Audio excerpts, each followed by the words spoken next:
Hey everyone, this is Terrell. Welcome back to another YouTube video. So the topic for today is something that has been brought up a lot recently. So this is a common question that I get on Instagram. It's, hey Garrett, should I buy a house in 2023 or should I wait? So my response to that is going to be pretty interesting because there is a mentality that you have to understand about buying a house versus not buying a house. My response to that question would be, what exactly is the alternative? The alternative is not buying a house. So you're planning on renting. Is that the argument of not buying a house is, hey, I want to rent instead? So let's look at renting, right? Renting short term, obviously there's certain situations where it can totally work out and be fine for you.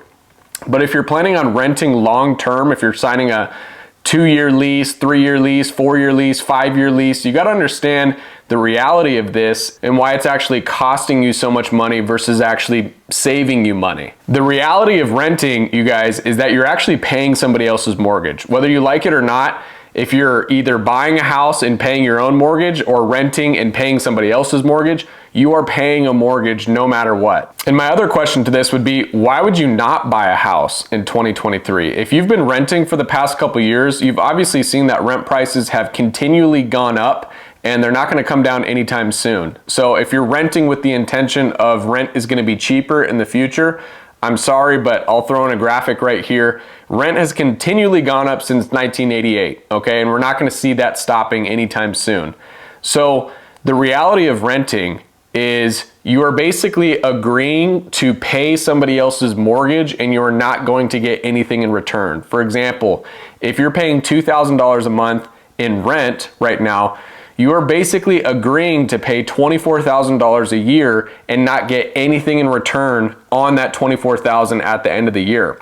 So if you are making $50,000 a year and your rent is $2,000 a month, you're basically giving away half of your income every single year and you're not getting anything in return at the end of the year. And to me, that looks like an extremely huge risk because at the end of the year, there's nothing to show for the rent money that you're paying every single month. It's literally like you're flushing money down the toilet. Now, there's another argument out there, oh, but I don't want to pay a 6% interest rate or a 5% interest rate or a 7% interest rate if you have really bad credit. Well, the reality of renting is rent is 100% interest. There is no principal. It's all interest, okay? So that argument kind of doesn't go too far because renting is extremely expensive. It's 100% interest. So that's just another mindset shift that you have to have into understanding that buying real estate can substantially grow your personal net worth. A lot of millionaires became millionaires in real estate because of their primary residence. Okay, they built enough equity over time and paid down their principal over time that they were actually able to build extreme wealth. And one of the ways of doing that is purchasing real estate. Okay. Now, obviously the top 1% billionaires out there, does it make sense to buy a $20 million mansion and your mortgage payment is $150,000 a month? Okay, probably not. In that case, you would probably be better off renting a condo or a high rise at $25,000, $50,000, $75,000 a month. Okay, there's a small percentage of people out there that can actually make renting make sense for them if they have their business or if they have commercial properties that are paying cash flow to pay off that rent that they're paying every single month.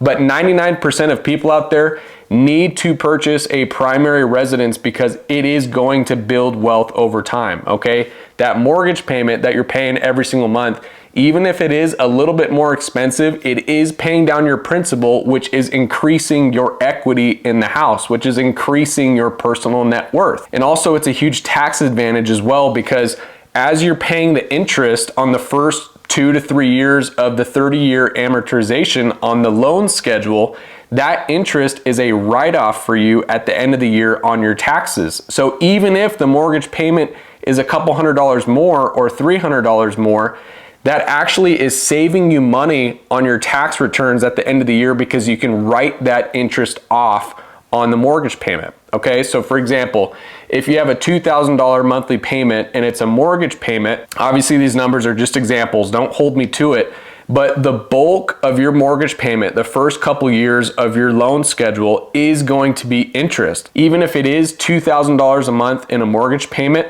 the first 10 to 15,000 of that for the first year is most likely going to be interest. So that's going to be a tax write-off at the end of the year. It's a fantastic tax savings, and that's why a lot of people buy real estate. Now, looking at the overall market in 2023, if you are planning on buying a house, here are a couple things that you should expect. The interest rates as of right now, December 9th, 2022, the interest rates are a little bit higher than they usually are, okay? The past couple years, we have been very blessed to be in the 3% range, in the 4% range, upper fours, even low fives. Now we are hovering kind of around the low sixes, okay? Now, there's a couple benefits as home buyers with this higher interest rate market is you can get a better deal on the purchase price, okay? Sellers understand now that buyer affordability is a big problem that we're facing as we head into 2023. So they are willing to pay closing costs. They are willing to pay a 2-1 rate buy down, which actually lowers your interest rate 2% for year 1 and 1% for year 2. And on year 3, if you haven't refinanced by that time, it will go back to a 6% interest rate or whatever you got quoted, okay? So there's a number of ways to get around this high interest rate environment. But to be honest with you guys, right now is an amazing time because it's turning from a seller's market into a buyer's market, okay? Which is where it's gonna get a little interesting in 2023 is we still have low supply, okay? So the supply is still low. There's not as many houses for sale as there was in the past or in the last 5 to 10 years. So it's still going to be somewhat competitive to be a buyer, but there are gonna be certain situations with certain sellers that you can negotiate and get a better deal on the purchase price, and also you can negotiate and get your closing costs paid for. So here's the interesting thing now. Obviously, this high rate environment isn't going to last forever. So if the rates do come down, typically when that happens, when the interest rates come down, the buyer activity increases, okay? So if the interest rates come down, that means that the buyer activity will usually increase, okay? On the other side of the coin, if the interest rates increase and it's more expensive to get a loan, that will lessen the buyer activity, okay? So they are related. So that's the other part that you have to understand about this is right now we are probably in a 6 to 8 month window where the interest rates are going to be higher for a little bit or stall at the current rates that they're at. This is going to be a good window and a good time slot, and take advantage of this and negotiate some good terms on the house that you like, because you can always refinance the loan in the future, but you cannot refinance the principal. What a lot of mortgage lenders right now are saying is to date the rate but marry the house, okay? You can always change the rate on the house. You can always refinance it, but you can't always change the house. It's a much longer process because you got to sell it, you got to upgrade or downgrade, and it's kind of a bigger process, but you can always change the interest rate.